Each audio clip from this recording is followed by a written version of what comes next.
आजकल सूर्योदय हो चाहे सूर्यास्त, रात दिन जागते रहने के मामले में इन दिनों प्रयागराज ने महाराष्ट्र के मुंबई शहर को भी पीछे छोड़ दिया है। 24/7 चलता फिरता प्रयागराज, ऐसा लगता है जैसे कि all India is here in Prayagraj. यहाँ कोने कोने में आपको इंसान ही इंसान नजर आ जाएंगे। आप देख रहे हैं वाइब्रेंट जर्नी और हम आपके लिए लाए हैं महाकुंभ पर एक स्पेशल सिनेमैटिक वीडियो। तो चलिए शुरू करते हैं आज का ये स्पेशल एपिसोड।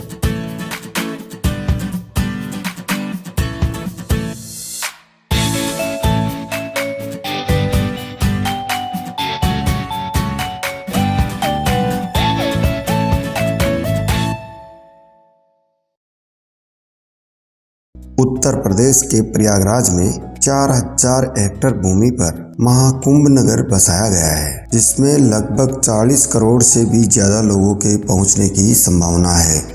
2013 में आयोजित महाकुंभ मेला अब तक का सबसे बड़ा धार्मिक आयोजनों में से एक था, जिसमें दुनिया भर से आए 12 करोड़ लोगों ने त्रिवेणी संगम में अमृत स्नान किया था। लेकिन 144 साल बाद होने वाले इस महाकुंभ की भव्यता का आनंद ही कुछ और है।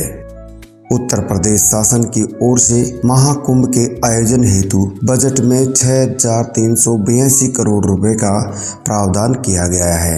इतने विशाल बजट से ही इस महाकुंभ के महाआयोजन का अंदाजा लगाया जा सकता है कि ये कितना भव्य है।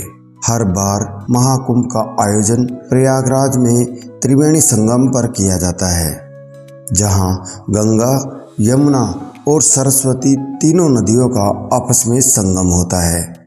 लेकिन कलयुग में सरस्वती नदी विलुप्त हो चुकी है। 2025 के महाकुंभ में कुल 13 अखाड़े भाग ले रहे हैं, जिसमें पहली बार किन्नर अखाड़े को भी शामिल किया गया है। महाकुंभ केवल कोई धार्मिक मेला ही नहीं है, बल्कि यह आस्था, इतिहास और परंपरा का संगम है, जो कि विश्व में अपनी अनोखी पहचान रखता है। भारतीय अंतरिक्ष अनुसंधान केंद्र इसरो ने भी अभी हाल ही में दावा किया है कि कुंभ मेला इतना विशाल और भव्य होता है कि इसको अंतरिक्ष से भी देखा जा सकता है।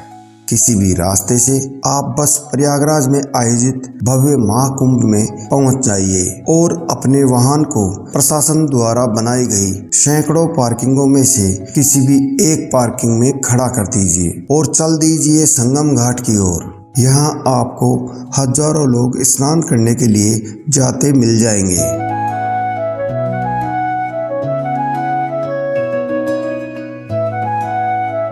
इधर उधर भागती हुई इस भीड़ का बस एक ही मकसद है, किसी भी तरह संगम घाट पर पहुंच जाएं। अगर इस महा आयोजन में कुछ दूर पैदल भी चलना पड़े तो चल दीजिए और देखिए तीर्थराज प्रयागराज का नजारा। महाकुंभ के दौरान प्रयागराज को दुल्हन की तरह सजा दिया जाता है। श्रद्धालुओं की सहूलियत और सुविधा के लिए जगह जगह गंगा और यमुना दोनों नदियों पर मजबूत पीपा पुल तैयार किए गए हैं।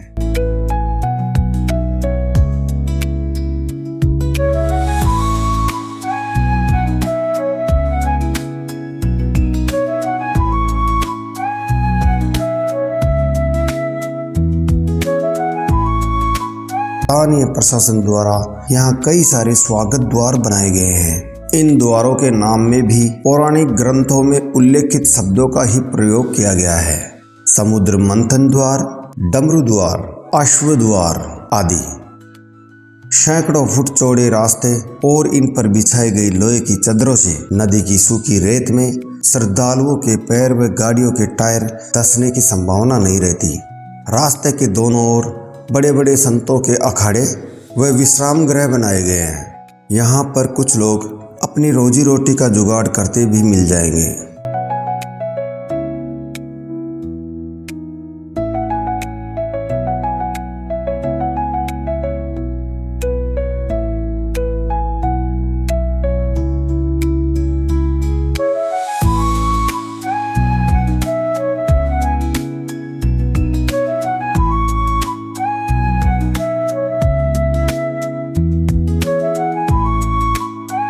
आपको यहाँ के कोने कोने में प्रशासन की उपस्थिति मिल जाएगी।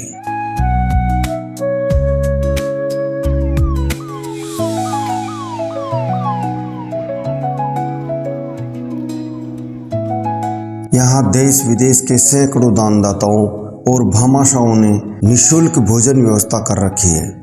अगर भूख लगी हो तो किसी भी अखाड़े में आपको निःशुल्क भोजन मिल जाएगा। जैसे जैसे आप संगम घाट की तरफ बढ़ते जाएंगे, लोगों की भीड़ बढ़ती जाएगी। हम में से लाखों लोगों ने तो अपने जीवन में कभी इतनी भीड़ एक साथ नहीं देखी होगी।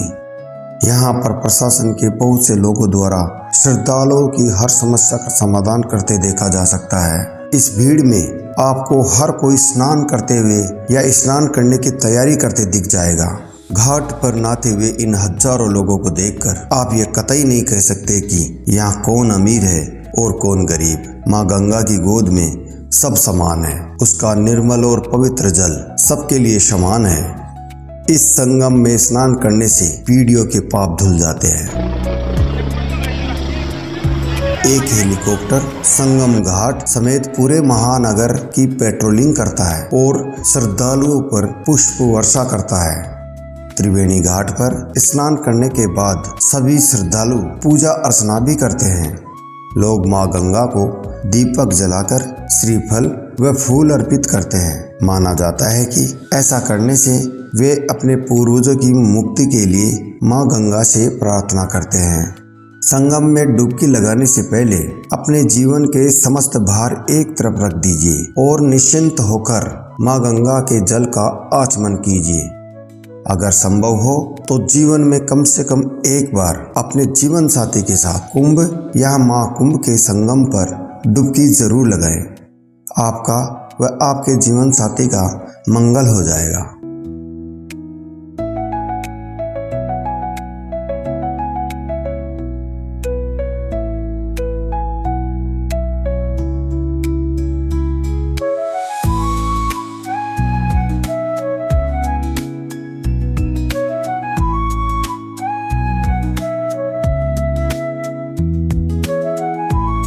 अमीर हो चाहे गरीब, यहाँ सब एक घाट पर मिल जाएंगे। इतना प्राचीन और मेगा आयोजन सैकड़ों वर्षों से निरंतर जारी है। महाकुंभ के प्रथम स्नान में केवल नागा साधुओं को ही पहले आमंत्रित किया जाता है। समुद्र मंथन के दौरान जैसे ही भगवान धन्वंतरी अमृत कलश लेकर प्रकट हुए तो सदा के लिए अमृता प्राप्त करने के लिए देवताओं और असुरों में होड़ मच गई। दोनों ही अमृत से भरे उस कलश को लेने के लिए भगवान धन्वंतरी की ओर लपके। असुरों ने अगर अमृत पान कर लिया तो वे तीनों लोकों में उत्पात मचा देंगे। यही सोचकर भगवान धन्वंतरी अमृत कलश लेकर दौड़ पड़े। इसी भागादौड़ी में प्रयागराज, नासिक, उज्जैन और हरिद्वार में अमृत की कुछ बूंदें गिर गई थी। इसी वजह से हर 4 साल में इन जगहों पर कुंभ मेलों का आयोजन किया जाता है। जैसे जैसे दिन बीतता जाता है, प्रयागराज में आयोजित यह भव्य महाकुंभ रात में दिव्य महाकुंभ में बदल जाता है। दिन में भव्य और रात में दिव्य महाकुंभ की छटा देखने मात्र से ही आपके जीवन की नैया पार हो जाएगी।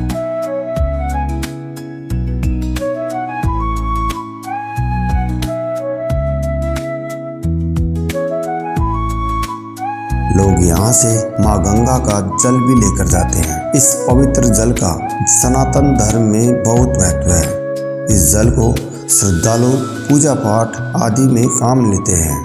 कहते हैं मरते हुए इंसान के मुंह में अगर गंगा जल डाल दिया जाए तो उसे सदा के लिए मुक्ति मिल जाती है। घाट पर लाखों करोड़ों लोगों के स्नान करने से गंदगी तो हो ही जाती है, तो सफाई भी आवश्यक है।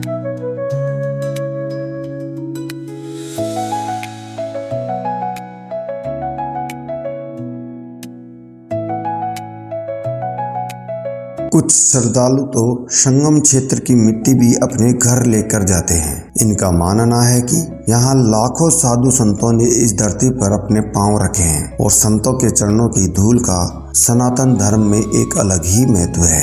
अगर आपको भी मौका मिले तो आप भी कुंभ क्षेत्र की मिट्टी जरूर लाना। क्या दिन क्या रात, प्रयागराज के इस महाकुंभ में श्रद्धालुओं का हुजूम आता है और हुजूम का हुजूम ही वापस जाता है।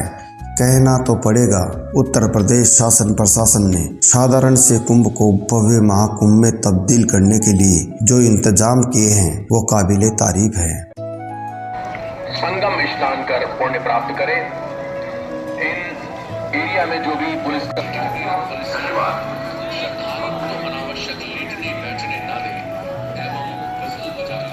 इसी के साथ अब वाइब्रेंट जर्नी की टीम को दे अनुमति। हम फिर मिलेंगे किसी ऐसे ही और देवधाम पर। तब तक के लिए हर हर महादेव, हर हर गंगे।